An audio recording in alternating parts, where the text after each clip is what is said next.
um dos desafios, eu queria pontuar 3 coisas a respeito de por que a nossa vida, por vezes, fica aquém daquilo que Deus prometeu que nós vivêssemos. E para mim, o desafio primeiro, queria que você abrisse sua Bíblia em Apocalipse, capítulo 1, versículo 6. Uma das primeiras coisas que talvez a gente tenha que pôr no lugar na nossa vida é que espiritualidade não é para pessoas separadas. E aqui uso a palavra separado, também levando em consideração que a palavra santo também significa separado. Então o que eu estou dizendo é que espiritualidade que glorifica a Deus, que conhece o caráter de Deus, que descansa na esperança da volta de Cristo Jesus, que repousa no amor e no conforto do amor de Cristo, e que renova-se todo dia nessa esperança e nessa graça que nos fortalece para qualquer desafio na vida. Esse tipo de espiritualidade nós temos que revogar para nós. É nosso, é direito nosso. Foi para esse estilo de vida que Cristo nos chamou. Então, espiritualidade não é para pessoas separadas. Se tem um dos pontos máximos, quando nós olhamos a história da igreja, lá quando tem a reforma através de Lutero e de tantos outros homens e mulheres que a gente nem sabe o nome, mas que lutaram para que hoje nós pudéssemos ter esse tipo de reunião que nós temos, uma das coisas que eles levantaram e defenderam foi que todo aquele que crê e professa a sua fé em Cristo Jesus tem por si só acesso irrestrito à paternidade de Deus, à pessoa de Deus. Entenderam? Então, espiritualidade é para um grupo de pessoas ou para aquele que crê? A Bíblia nos garante que é para aquele que crê. Quando nós lemos aí em Apocalipse capítulo 1, versículo 6, que nós então fomos purificados, perdoados dos nossos pecados e purificados dos nossos pecados pelo sangue de Cristo, Ele nos fez, aí dependendo da versão que você vai ler aí, a versão que você está usando, em algumas versões vai estar lá, reis e sacerdotes. Em outra versão vai estar reino de sacerdotes. Prefiro, basileia é a palavra no termo original no grego para reino, né? Algumas traduções que a gente mais utiliza, a Revista Corrigida ou a Revista Atualizada, eles colocam a palavra rei. Mas o mais próximo do texto original para nós seria de fato reino, e aí precisa de um complemento. Um reino de quê? De sacerdotes. Para quem? Todo aquele que teve seus pecados perdoados e lavados pelo sangue de Jesus. Então, espiritualidade não é para um grupo seleto de pessoas. Espiritualidade não é para um grupo de pessoas que se foi para o monte ou para um grupo de pessoas que ora 3 horas por dia. Nenhuma dessas coisas em si dizem que essas pessoas vivem uma espiritualidade. Lembro-me na minha adolescência, com 14 anos, conscientemente lembro da minha conversão com 14 anos, reconhecendo Jesus como o meu único e suficiente, exclusivo Salvador. Participei de um grupo de jovens, mais ou menos 70 jovens na Assembleia de Deus, e nós fazíamos tudo juntos. Tudo. Então até na hora da bronca a gente levava bronca tudo junto. E eu lembro que nós passamos, isso é 94, nós passamos 3 anos intensamente vivendo na busca juntos da presença de Deus, buscando o dom de Deus, buscando o batismo com o Espírito Santo, evangelizando, fazendo congresso de jovens, de adolescentes, de crianças. Aquilo que o nosso líder nos propunha para fazer, nós fazíamos e fazíamos juntos. 3 anos depois, de 70, nós éramos no máximo 24, 25 jovens. Em 3 anos, nós saímos de 70 e fomos para 25 jovens. Que tivemos as mesmas experiências, que vivenciamos ali, nós não tivemos a mesma experiência, tivemos a mesma oportunidade de experiência. Mas por razões que não cabe aqui explicar, nem sei se seria possível explicar, só sei que desses 70, depois de 3 anos de convivência juntos, tendo as oportunidades juntos, 45 simplesmente não queriam mais. Não queriam mais Deus, não queriam compromisso mais com Deus. Por que eu estou falando isso? Porque seguir alguns rituais também não quer dizer que a nossa espiritualidade seja de fato uma espiritualidade que glorifique a Deus.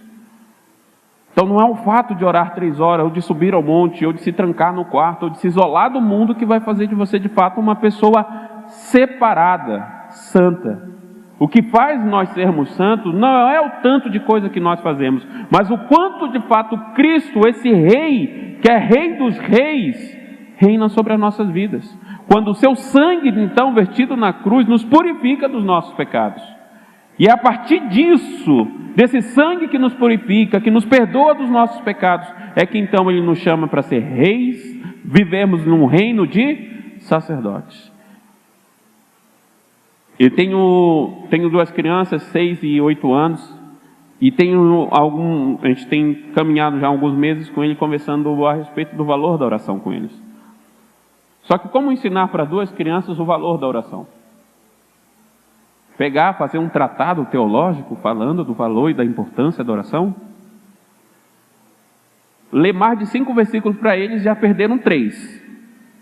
Então não tem muita atenção deles. E aí, incentivando eles a orar, em um determinado momento, o menor ora, quis orar, não, eu vou orar. No que ele falou, vou orar, mas velho já orou. Aí já virou aquele pé de briga, porque não vou orar, não vou mais, ela já orou, e não oro mais, e aí ficou emborrado ali e não oro.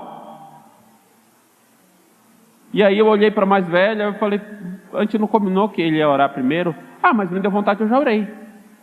E aí piorou, né? Porque pulou na frente, aí tá vendo? Ela pulou na minha frente, o mais novo.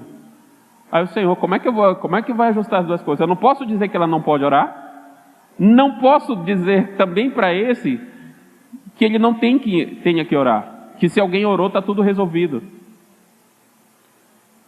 E aí era o horário do almoço, aí eu falei para os dois, falei o seguinte, falei para o mais novo, bom de garfo. Aí eu falei o seguinte para ele, disse, se a sua irmã comer, a sua barriga fica cheia? Aí ele falou, não. Aí eu olhei para a mais velha, se ele comer, a sua barriga fica cheia? Ela, claro que não. A oração é a mesma coisa. É importante aprendermos a ouvir uns aos outros, mas tanto importante é que também nós oremos individualmente. Para o papai e para a mamãe é prazeroso ouvi-los já conversando com Deus. Vocês criando a forma de vocês relacionarem com Deus. Mas isso não vai anular, em hipótese alguma, que individualmente vocês tenham que fazer isso. Então, espiritualidade não é uma coisa que pertence a algumas pessoas, mas todo aquele que crê em Cristo Jesus. Todo aquele que reconhece o sacrifício e a obra redentora de Cristo na cruz, ele tem então esse acesso à pessoa de Deus pela obra que Cristo fez. Não pertence a algumas pessoas. Entendam que a Bíblia pede e nos instrui a orar um pelos outros.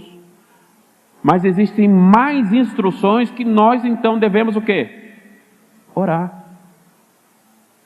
É bom que oremos um pelos outros, é bom que intercedamos um pelos outros, é muito bom, e isso é sinal de maturidade, que nós então, ao invés de um momento estarmos orando por aquilo que está nos incomodando, nós paramos isso e oramos pelo incômodo na vida do outro. Isso é bênção de Deus, isso é corpo de Cristo, essa é a igreja de Deus se movendo.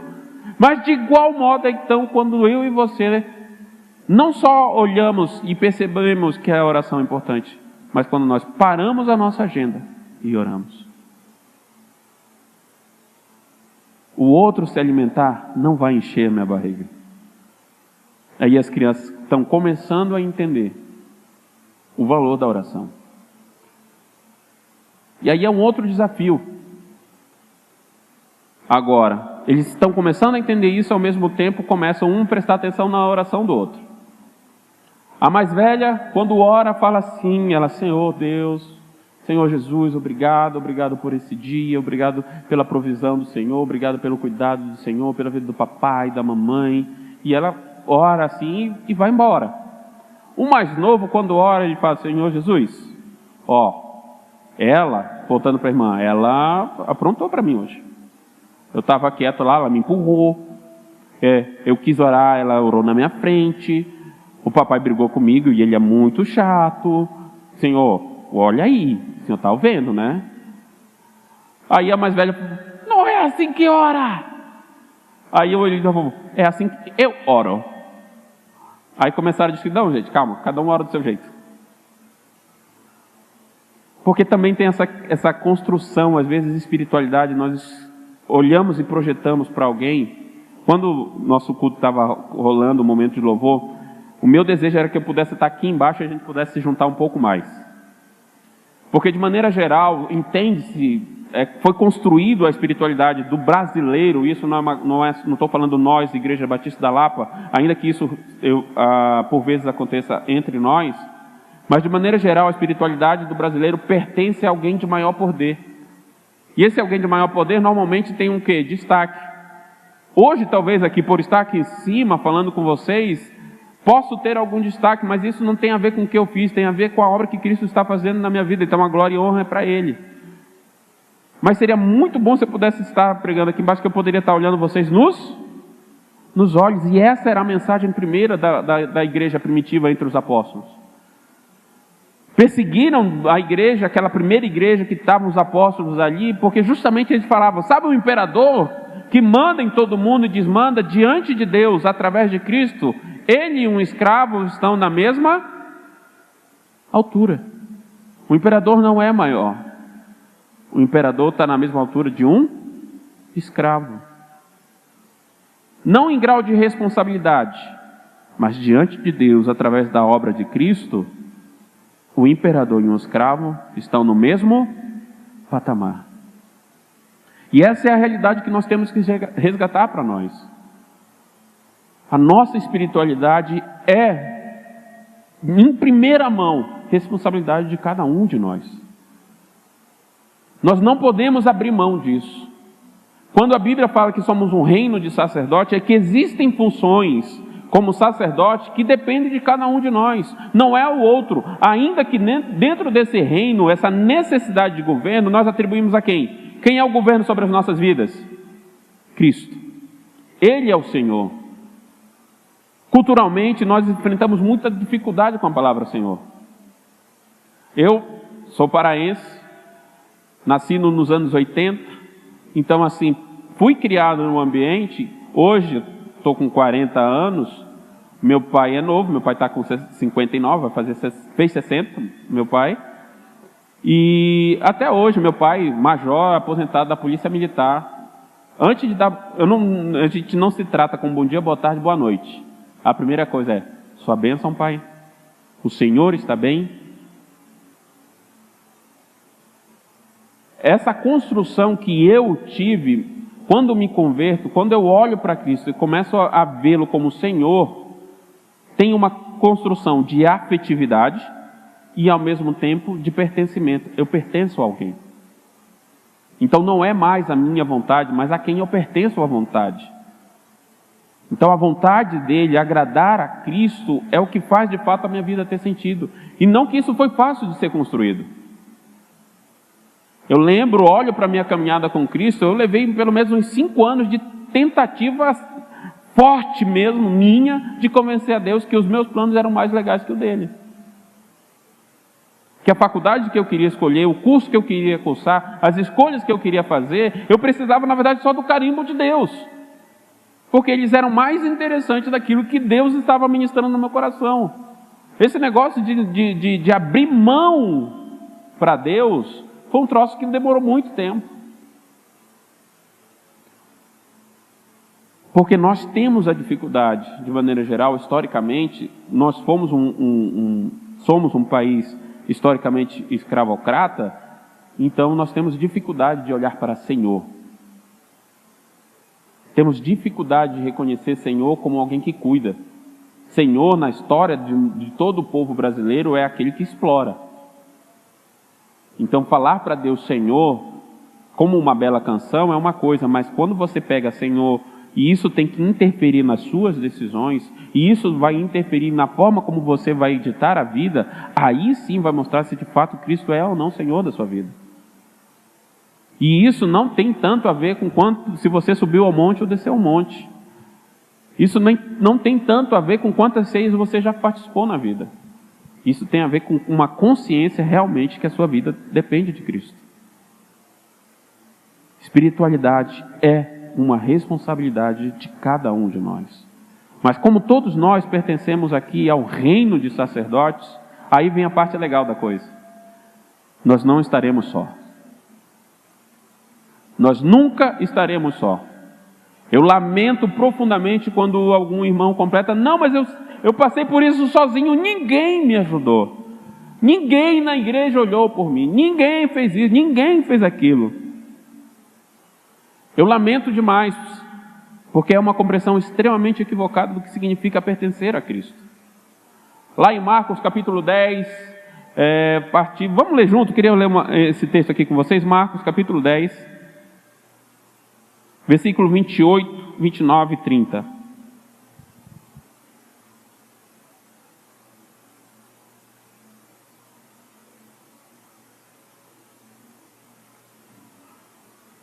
Amém? 28, Marcos 10, 28. Então, Pedro começou a dizer-lhe: eis que nós tudo deixamos e te seguimos. Tornou Jesus: em verdade vos digo que ninguém que tenha deixado casa, ou irmãos, ou irmãs, ou mãe, ou pai, ou filhos, ou campos, por amor de mim e por amor do Evangelho, que não receba já no presente 100 vezes mais de casas, irmãos, irmãs, mães, filhos, campos, com perseguições, e no mundo por vir a vida eterna. Para encarar essa realidade, nós temos que aceitar que a espiritualidade da qual nós vivenciamos, ela é responsabilidade nossa. Amém? A sua espiritualidade, se você acha que a sua espiritualidade não está legal, se você acha que a igreja que você faz parte não está legal, algumas coisas não estão funcionando, admita primeiro de quem é a culpa. Se você não assumir para você, minha culpa, eu te garanto que você vai viver essa vida desse jeito até morrer. Se você não se incomodar com a sua espiritualidade, adivinha quem vai? Ela é responsabilidade sua. Mas dentro desse reino de sacerdotes, assim como Pedro está falando aqui com Jesus, olha, nós deixamos tudo para te seguir. Aí Jesus fala: 100 vezes mais. 100 vezes mais vocês terão nessa própria vida. Uma das coisas que a gente tem que voltar a falar do Evangelho é que o Evangelho, para que nós tenhamos os ganhos dos quais Cristo tem para nós, eu comecei a falar sobre vida abundante, que talvez nós estejamos vivendo aquém dessa vida abundante, nós também temos que reconhecer então que nós não estamos assumindo a responsabilidade da nossa espiritualidade. Porque se nós não nos sentimos responsáveis pela nossa espiritualidade, nós vamos olhar para ela sempre pelas faltas que ela tem, e não por aquilo que Cristo está acrescentando nela. Não os acréscimos que o próprio Deus já fez na nossa vida. Poder chamá-lo de Pai só existe porque Cristo morreu e ressuscitou na cruz. Nossa espiritualidade é responsabilidade nossa. Mas nesta vida, Deus nos dá o privilégio de um outro sacerdote nos ajudar na caminhada. Você consegue entender? Paulo, quando olha para essa situação da igreja crescendo, ele fala assim, lá em Efésios capítulo 4, versículo 13: até que todos cheguemos juntos à unidade da fé, à estatura do varão perfeito, que é Cristo.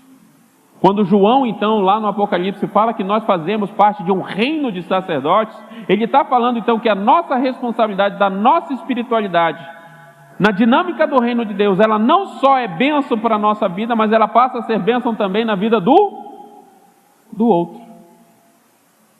Sabendo disso, que a sua oração, ela cria um ambiente para que a outra pessoa tenha a sua própria revelação do amor e da graça de Deus. As pessoas que amamos, elas não serão salvas pela quantidade de oração que nós fizemos por elas, mas o quanto essas orações criaram um ambiente propício para que ela reconhecesse Cristo como Senhor. Porque não é a quantidade da nossa oração que vai fazer ela ser salva, é se ela vai se render a Cristo ou não. Então você entende que nós confiamos a Deus a nossa oração. Senhor, guarda essa pessoa. Senhor, propicia a ela uma oportunidade de conhecer o Teu amor, Tua graça, Tua misericórdia. Deus pega essa oração no tempo que Ele entende, Ele vai lá e faz acontecer. Mas Ele faz acontecer para que essa pessoa pela qual oramos e intercedemos, que ela então conheça Cristo. Porque cada um de nós é responsável pela sua espiritualidade. E aqui eu tenho falado de espiritualidade, uma outra coisa que nós temos que voltar a trazer para dentro de nós com uma consciência ainda maior, é que a mensagem do Evangelho ela tem que ser inteira. Ela tem que ser completa nas nossas vidas. E sim, andar com Deus, nós teremos uma vida abundante. Mas também existe um outro desafio de viver com Deus, que se nós pularmos essa etapa, nós não temos nada. Para ter o que Cristo quer de nós, nós temos que enfrentar as perdas disso. Logo no começo do ministério de Jesus, a pregação era: arrependei-vos. Se nós não reconhecemos então em nós que os nossos pecados, a nossa conduta de vida, o nosso estilo de vida não é um estilo de vida que glorifica a Deus, não é um estilo de vida que reconhece o senhorio de Cristo, a nossa vida não vale. E aí o Evangelho é essa oportunidade que Deus está nos dando então de viver essa vida na sua plenitude. Mas como o próprio Marcos nos apresenta aqui, isso não vai ser a obra fácil. Ser discípulo de Cristo não é algo que não vai exigir de nós perdas. Para termos os ganhos, nós temos que enfrentar com Cristo as perdas. Se você olha aqui esse contexto de Marcos 10, antes mesmo de chegar aqui nessa indagação de Pedro, nós deixamos tudo por ti. Uns versículos antes, Jesus está falando com um jovem, que a Bíblia chama de jovem rico. Ele fala: olha, eu quero te seguir, o que eu faço? O que eu faço? E então Jesus naquela conversa com aquele jovem fala assim: olha, você já obedece os mandamentos, honra pai e mãe, não coloca o nome de Deus em vão? Ele diz: não, faço todas essas coisas, desde muito jovem faço assim. Aí Marcos capítulo, eu gosto dessa parte, Marcos capítulo 10, versículo 21. Jesus então olhou para esse jovem, Marcos 10, 21. Então Jesus olhou para ele, o amou e disse: só uma coisa te falta. Vai, vende tudo o que tu tens, dá aos pobres e terás um tesouro no céu. Então vem e segue-me. Ele, porém, contrariado com esta palavra, retirou-se triste, porque era dono de muitas propriedades. Queremos os ganhos de ter uma vida com Deus? Nós temos que enfrentar as perdas que isso vai exigir de nós. Jesus não queria que esse rapaz que tinha muitas posses fosse pobre para entender o Evangelho. O que Jesus estava confrontando na estrutura deste jovem é que as riquezas e as propriedades dele, que eram muitas, tinham uma posição no coração desse jovem que não tinha espaço para o senhorio de Cristo. Diferentemente deste jovem, lá na frente, quando Jesus vai para o jantar na casa de Zaqueu, e o texto fala assim que Jesus não estava, só fala assim: Zaqueu, eu vou jantar hoje na sua casa, e vem uma galera com Jesus. E em nenhum momento Jesus trata diretamente com a pessoa de Zaqueu, tanto que quando Zaqueu levanta e vai saindo, Jesus: onde você vai? Zaqueu, por ser ministrado por aquilo que Cristo estava falando e ensinando para aquele povo que estava ali na casa de Zaqueu, Zaqueu então fala assim: tenho defraudado, eu vou restituir a quem 4 vezes mais em quem eu defraudei. Em algum momento, Jesus nem estava direcionando a pregação para Zaqueu, nem pediu nada para ele, mas aquilo que o Cristo estava falando, da realidade do reino, de viver uma vida que glorifica a Deus, de falar do valor da obediência, porque era uma das coisas que você ouvia muito nas pregações de Cristo, era isso, o valor da obediência. E aí então isso constrange de tal forma o coração de Zaqueu, que então Zaqueu vai e restitui. E não é porque o Cristo pede, é porque o Evangelho transforma ele. Então tinha algo no que alcançou o coração de Zaqueu que não alcançou o coração desse jovem. Esse jovem, ao reconhecer que talvez as riquezas e as propriedades que ele tinha acumulado durante os anos tinham uma oposição no coração dele que ele não estava a fim de abrir mão. A gente não constrói uma espiritualidade que de fato glorifica a Deus. A gente não cresce nesse relacionamento com Deus se nós não enfrentarmos as perdas que temos que enfrentar para que isso aconteça. E aí as perdas variam para cada um de nós.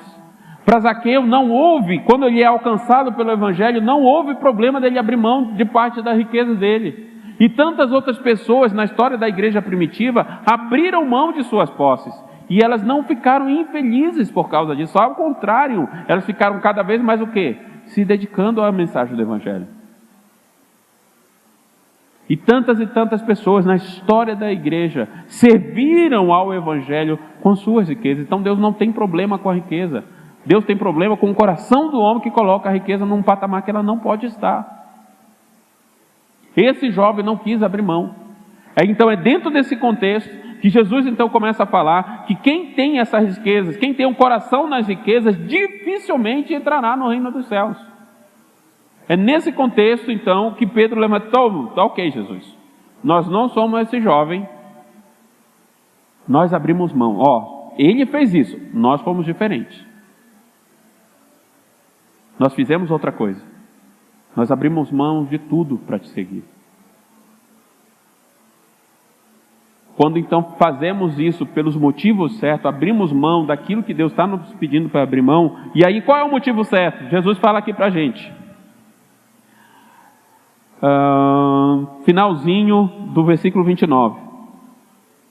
Ele fala assim, todo 29. Tomou Jesus e disse: em verdade vos digo que ninguém que tenha deixado casa, ou irmãos, ou irmãs, ou mãe, ou pai, ou filhos, ou campos, por amor de mim e por amor do Evangelho. É esse o motivo. Esse é o único motivo que Deus ajusta no nosso coração as coisas na nossa vida. Porque se nós tivermos perdas que não forem por amor a Cristo, não for por amor ao Evangelho, serão simplesmente o quê? Perdas. E aí você pode lembrar de alguém que esteve aqui dentro com você, por isso que eu falei dos meus amigos lá na igreja, lá da minha adolescência. Muitos deles abriram mão de um tanto de coisa, mas em um determinado momento eles começaram a sentir falta do quê? Daquilo que eles tinham abrido mão. Então eles abriram mão não porque amaram a Cristo. Eles abriram mão por entender que naquele momento, se abrisse mão, Deus ia devolver alguma coisa para eles. E não é esse o motivo que Jesus apresenta. Ele fala, por amor a mim, por amor ao Evangelho. 100 vezes mais você vai ter em casas, em campos, em irmãos, em irmãs. A dinâmica que Deus vai dar à nossa vida é uma dinâmica abundante, mas por causa do amor, de reconhecer a obra redentora de Cristo na cruz sobre as nossas vidas. Como João nos apresentou lá em Apocalipse, fomos então purificados pelo sangue de Cristo. Os nossos pecados foram então perdoados por Cristo. Por isso, por causa dele, é que nós podemos ter uma vida abundante. E aí Deus vai acrescentando, Deus vai nos dando, Deus vai manifestando esse amor dele por nós através do corpo de Cristo.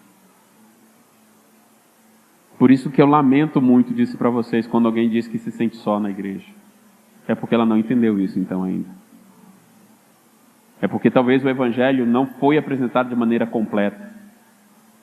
E quando eu falo de maneira completa é que no primeiro momento nós vamos ter perdas, e perdas significativas dentro de nós. E quando eu falo perda, não estou falando de coisas talvez materiais ainda, que em algum momento possa acontecer isso. É fácil para você, nesse momento de pandemia que nós estamos vivendo, ter que você fielmente tirar o seu dízimo e a sua oferta para vir ofertar? Em alguns de nós isso dói, porque você sabe que talvez amanhã um boleto que está vencendo, você não tem, você está aqui, eu não tenho, Deus, mas eu estou te dando, mas o boleto vence amanhã. Deus, aqui já chegou a mensagem da conta de luz, Senhor. Mas aqui eu estou te dando, Deus. Eu estou te dando não porque o Senhor pode me dar amanhã, eu estou te dando porque eu estou só devolvendo. Se eu te der tudo o que eu sou, ainda assim é pouco diante de tudo que o Senhor fez para mim. E é isso que brilhantemente Paulo nos apresenta lá em Filipenses capítulo 3, quando ele fala assim, olha, tudo que eu sou da tribo de Benjamim, eu fui fariseu, eu estudei, eu fiz um monte de coisa, mas conhecer a Cristo, isso sim é que preenche a minha vida. Isso sim é o que define a minha vida. Eu gosto desse texto, vamos só pegar aqui Filipenses. Eu queria só reiterar um ponto que eu acho extremamente importante para a gente, nisso que a gente está falando.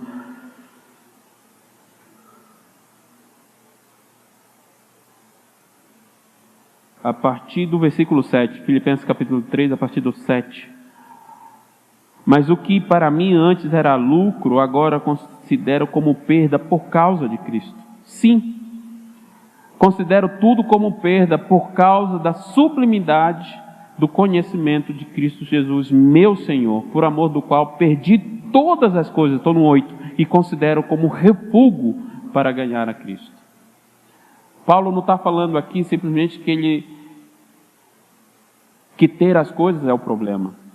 Quando você vê Paulo pregando lá em Atos, Paulo está pregando na Grécia, e ele fala, olha gente, sabe todos esses deuses que vocês estão falando, eu vim falar para vocês desse Deus desconhecido, Paulo pregando para eles. E Paulo faz referências culturais, Paulo faz referências históricas, Paulo faz referência a várias coisas, e aquele povo fica abismado da tamanha capacidade que Paulo tinha de articular o conhecimento que ele tinha. Mas é esse mesmo Paulo que tinha esse conhecimento, que estudou, que leu, porque ele fez referência disso, porque ele estudou, porque ele foi atrás. Mas esse conhecimento, ainda assim, que seja bom, mas diante de conhecer, aqui que eu queria fazer essa inversão. O texto, na composição do texto original em grego, ficaria melhor assim, o versículo 8, que ele considera tudo como perda pela causa da sublimidade no conhecimento de Cristo. Na construção do português a gente jogou para frente sublimidade, mas o ideal na tradução ficaria melhor assim, por causa do sublime Cristo, conhecer o sublime Cristo. É a pessoa de Cristo. Conhecer a esse Cristo é que eu considero esse conhecimento terreno menor. É por causa de Cristo que toda a minha riqueza é menor. É por causa de Cristo que toda a dor que eu estou passando nessa vida também é menor. Porque a vida que eu tenho em Cristo, com a pessoa de Cristo, através de Cristo, isso sim é o que preenche a minha vida. É Cristo. Por isso que o mesmo Paulo fala, porque dele, por meio dele e para ele são todas as coisas. Em outro momento, ainda na carta aos Romanos, ele fala, quer comais, quer bebais, quer façais quaisquer coisas, façam para a glória de Cristo. É por causa de Cristo. Mas nós não vamos vivenciar essa realidade enquanto então nós não assumirmos a responsabilidade da nossa espiritualidade, enquanto nós não encararmos que nós pertencemos a um Cristo que me trouxe uma mensagem, o Evangelho, as boas novas, de maneira integral.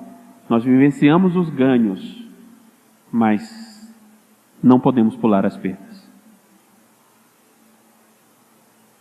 Recentemente, estava conversando com uma jovem e em todo esse desafio que essa pandemia tem nos proporcionado, e aí ela falou das dificuldades que ela estava vivenciando. Ela olhou para mim, mas o que você acha de tudo isso? O que vai ser da gente? Eu disse, é hora da gente renovar nossa esperança. Ela falou, como assim renovar nossa esperança? É que nós somos de uma outra natureza, a gente não pode esquecer nisso, nós nascemos de novo em Cristo Jesus. Então tribulação para a gente produz o quê? Peso de glória eterna. Olha que quando a gente leu lá em Marcos capítulo 10, no finalzinho, no versículo 30, final do 30, ele está falando assim, olha, nós vamos ter 100 vezes mais, vamos pertencer a uma família muito maior, ainda que a sua família não te queira mais. Lembra que ele está falando num contexto judaico? Ainda que a sua família não te queira mais, eu estou te inserindo numa família muito maior. Ainda que essa família te rejeite, eu estou te colocando dentro de uma família que vai te acolher. Ainda que essa família não vá mais querer que você participe de nada, eu vou te colocar dentro de uma família onde você vai participar de muita coisa. É disso que ele está falando. Ele está falando de acolhimento, ele está falando de pertencimento, ele está falando de fazer parte de algo que Deus vai fazer através da família que ele está montando. Só que ele acrescenta, Marcos fala, tudo isso com perseguições. E aí ele fecha falando, e lá no futuro, vida eterna. Então nós não podemos tirar do Evangelho essa dualidade, de termos ganho na pessoa de Cristo, de termos satisfação na pessoa de Cristo, mas não abrindo mão das perdas que isso vai passar, que nós vamos passar para conquistar tudo isso. Nós não vamos avançar se nós pularmos as perdas, se nós quisermos abrir mão delas. O mundo está sofrendo com as perdas. E aqui fica muito legal nós entendermos que aqui Jesus está falando isso para quem? Para os discípulos dele. E uma coisa muito importante que a gente não pode abrir mão do Evangelho, é que quando Cristo nos chama para vivenciar a vida que Ele tem para a gente, Ele fala assim, se você não se negar, você não vai ser meu discípulo. Não existe um discípulo mais ou menos para Cristo. Não existe um discípulo mais ou menos. Não existe, porque Ele fala, se você não abrir mão, você não é meu discípulo. Não existe um meio termo, não existe um discípulo de segunda categoria, não existe um discípulo, eu sou um discípulo assim, mais simplesinho, sou lá do... Por isso que eu falei para vocês, comecei com Apocalipse 1:6, somos um reino de sacerdotes. Sendo um reino de sacerdotes, todos nós temos as mesmas responsabilidades espirituais diante de Deus. As nossas funções vão ser diferentes. A minha função de pai na vida dos meus filhos, por melhor mãe que a minha esposa ela nunca vai poder exercer.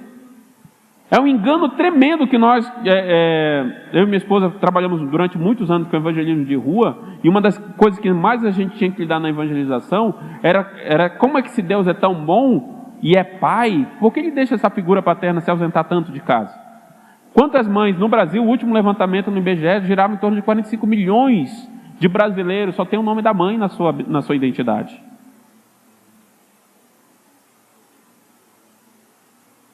Né? E aí a gente cunha aí a sociedade traça até uns nomes bonitinhos aí, né? Tem PAN, tem qual outro aí que faz? Mapan, Mapai, tem uns nomes aí que o povo inventou porque é mãe e pai ao mesmo tempo, ou é pai e mãe ao mesmo tempo. Gente, não vai rolar. Quando Deus pensou na família, Ele pensou nessas duas funções, Ele pensou de forma perfeita nisso. A gente não vai conseguir mudar isso, porque isso é plano de Deus. Mas na ausência de uma dessas duas coisas, o Espírito Santo de Deus é que gera vida em nós. O principal discípulo de Paulo, Timóteo, discípulo amado de Paulo, Timóteo, ele fala isso, olha, Timóteo, existe uma fé que você aprendeu. Paulo sabia que Timóteo não tinha uma figura paterna presente, principalmente na religião, na fé dele. Tanto que ele elogia a mãe e a avó de Timóteo, que ensinaram a fé para ele. Mas aí Paulo chama ele de filho, porque Paulo assume também a responsabilidade de representar o cuidado de um homem por um outro homem. Ter essa figura ali representativa. Mas ainda assim Paulo assim, olha, ora, entra diante de Deus, diante desse trono da graça, entra com ousadia. Não permita que essa timidez que você tenha te impeça. Entra com ousadia diante do trono da graça de Deus.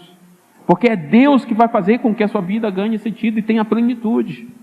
É Deus, é Cristo, é a obra do Espírito Santo. E queria encerrar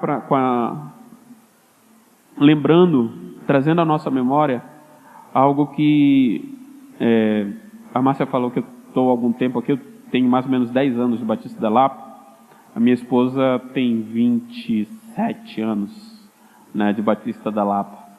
E uma das coisas que eu, quando conheci a minha esposa, ela falava do pastor Davi, era o quanto ele tinha uma alegria em falar da volta de Cristo.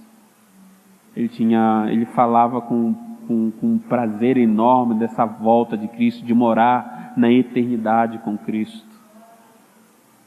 E esse texto de Marcos, ele finaliza no versículo 30 falando sobre isso, né? Deus tem algo para nós aqui como família 100 vezes mais. Mas ele fala que tem algo eterno, um peso eterno de glória para a gente. Vida eterna, no futuro, vida eterna. Nós não podemos perder a nossa referência de que Cristo, aquilo que Cristo está fazendo em nós, aqui, vai ser incompleto, porque plenitude é só na glória eterna com Ele. Por mais que nós estamos fazendo essa reunião porque nós queremos conhecer mais a Deus, vocês pararam e me ouviram, e talvez alguma coisa que vai contribuir para aquilo que Deus está ministrando no coração de vocês, porque Deus está fazendo uma obra de vocês aqui, mas a obra completa dele é uma glória eterna. Paulo, quando fala aos Filipenses sobre isso, ele fala lá em Filipenses capítulo 1, versículo 6, aquele, pois, que começou a boa obra, completará no dia do Senhor. Ele está falando, no dia que Jesus se revelar na sua plenitude, é aí que ele vai mostrar para você aquilo que ele estava fazendo na sua vida, que você nem viu, mas ele estava fazendo. E isso é peso de glória eterna. E queria ler com vocês para a gente encerrar.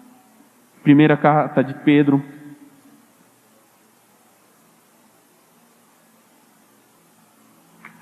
1 Pedro capítulo 1, a partir do versículo 3, a gente vai ler até o versículo 9.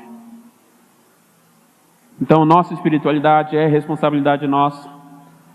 A gente só vai entender um pouco dessa dinâmica, então, quando nós, então, entendermos que o Evangelho é integral, é inteiro, e o Evangelho inteiro é ganho, vida e abundância, é Deus intencionalmente agindo e respondendo às nossas orações e às nossas petições. Quantos milagres nós podemos compartilhar como igreja, depois que nós podemos nos reunir e possamos então compartilhar, olhar um no olho do outro. Quantas coisas Deus nos surpreendeu nesse momento de pandemia, onde o mundo buscou uma resposta, onde o mundo gira em torno de buscar uma resposta através da vacina, e o povo de Deus estava vivenciando as oportunidades que Deus estava dando.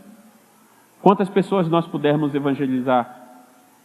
Quantas coisas nós tivemos que reaprender e aprender para acolher as pessoas? Alguns de nós talvez já pensou assim, como posso acolher alguém que por uma tela, Deus me deu várias vezes essa oportunidade. Quantas pessoas de vários lugares, e fora do Brasil até, Deus não dando a oportunidade de ajudar, por causa da tecnologia. E a pessoa só percebeu também que precisava desse tipo de cuidado, também por causa da pandemia. Então, Deus precisou da pandemia para nos mostrar isso? Não faço a mínima ideia. Mas que Ele gerou oportunidades para a glória do nome dEle, para o Evangelho ser proclamado, isso Ele fez. Isso Ele fez. Porque o Evangelho é integral, ele é inteiro. E por inteiro nós vamos sofrer as perdas, mas nós vamos ter os ganhos também disso. Quantas vezes Deus surpreendeu com milagre? Tem inúmeros milagres. Estava conversando com a minha esposa no caminho para cá, uma amiga fez várias perguntas, e uma delas ela falou assim, quantas vezes você teve alguém ligando e mandando uma mensagem para você realmente, intencionalmente, preocupado com você, com aquilo que você está passando e tudo mais e tal. A gente foi na ponta do dedo assim, mas 25 vezes, fui contando, 25 vezes no mês. Então de março para cá, a gente vai fazer quase um ano aí de aniversário de pandemia no Brasil. Eu posso dizer que pouquíssimos dias Deus não trouxe uma pessoa para ouvir, para me ouvir, para ouvir a minha esposa, para surpreender as nossas crianças, de falar assim, olha, meu filho cresceu e toda essa coleção de carrinhos ele não quer mais, e o meu filho ama carrinho. Meu filho ama dinossauro também. Ele montou a coleção dele. Deus foi dando. Ele disse, olha, o papai não tem condições de comprar agora. Porque aí eu mostro o valor para ele. Olha, isso aqui é um valor alto. E daqui a pouco alguém ligava para a gente e falava assim, o Gael gosta disso? O Gael é o menor. Gosta. Comprei para ele. E ele tem a coleção agora de vários dinossauros lá, e que ele gosta. Montou lá, a gente montou para ele na cama dele agora. Tem lá o nome dele com os dinossauros dele de coleção. E aí uma outra amiga ligou assim, olha, eu vi que o Gael gosta de coisa, ele tem a coleção. Tem? Tem. Então vamos fazer o seguinte, eu achei um jogo de cama de criança, de dinossauro. Então assim, esses últimos meses, as crianças têm visto o cuidado de Deus através do corpo de Cristo. Mas a gente não pode tirar disso a exigência também que nós sofremos perdas com isso. quantos irmãos nós perdemos, quantas oportunidades de ministrar o Evangelho nós perdemos. Mas ainda assim o Senhor tem sido gracioso com a gente, Deus tem sido misericordioso com a gente, mas Ele tem algo ainda maior. Conhecemos mais do caráter de Deus nesse tempo, mas tem algo ainda maior que Pedro apresenta para a gente encerrar. 1 Pedro, capítulo 1, versículo 3, a gente vai ler até o 9. Bendito Deus e Pai do nosso Senhor Jesus Cristo, que segundo a sua muita misericórdia nos regenerou para uma viva esperança. Por que a viva esperança? Porque a esperança do crente não é uma ideia, a esperança do crente é Cristo, por isso que ela é uma viva esperança, mediante a ressurreição de Jesus Cristo dentre os mortos. Do que Deus está falando aqui para a gente? Que Ele ressuscitou a seu Filho e de igual forma, uma plenitude de vida, algo muito maior ainda Ele tem para fazer em nós. Nós somos aqui peregrinos, estamos numa jornada, mas algo ainda maior, assim como Ele regenerou a Cristo, Deus Pai tem ainda para a gente. Versículo 4. Para uma herança incorruptível, sem mácula, reservada nos céus para os outros que sois guardados pelo poder de Deus, mediante a fé para a salvação preparada para revelar-se no último tempo. 6. Nisso exultamos, embora no presente, por breve tempo, se necessário, sejais contristados. Ficar triste, tá? A gente vai ficar triste. E ficarmos tristes por passarmos por provações. 7. Para que uma vez confirmado o valor da nossa fé, muito mais preciosa do que ouro perecível, mesmo apurado por fogo, redunde em louvor, glória, na revelação de Jesus Cristo. 8. A quem, não havendo visto, a mais, no qual, não vendo mais agora, mas crendo, exultais com alegria indivisível e cheia de glória. E aí ele encerra no 9, obtendo o fim da vossa fé. Alguém pode falar aí para a gente? O 9. Qual é o fim da nossa fé? Bênção, Deus resolvendo os nossos problemas, Deus nos dando aquilo que nós estamos pedindo em oração. O que não pode sair da nossa mente? Jamais. Que a razão da nossa fé, o resultado final dela, versículo 9, obtendo o fim da vossa fé, a salvação da vossa alma. É para isso que Deus está fazendo que tudo isso no mundo aconteça, para nos dar uma oportunidade de salvação, de viver eternamente com Ele. E isso é uma responsabilidade de todos nós, que vez ou outra nós vamos compartilhar uns com os outros. Por isso somos um reino de sacerdotes. Naquilo que Deus alcançou a minha vida, pode abençoar a sua. Como Paulo fala aos Coríntios, com a consolação que fomos consolados, podemos consolar a outros, porque Deus está nos consolando. Por isso eu posso parar a minha agenda para ouvir. Por isso eu posso parar a minha agenda e orar. Por isso eu posso parar a minha agenda para que Deus faça através da minha vida. E aí eu posso olhar para o tanto de perdas que eu tenho ao fazer isso. Mas ao abrir mão por amar a Cristo, amar a causa de Cristo, Ele mesmo tem nos abençoado através do corpo. Espiritualidade é uma responsabilidade nossa.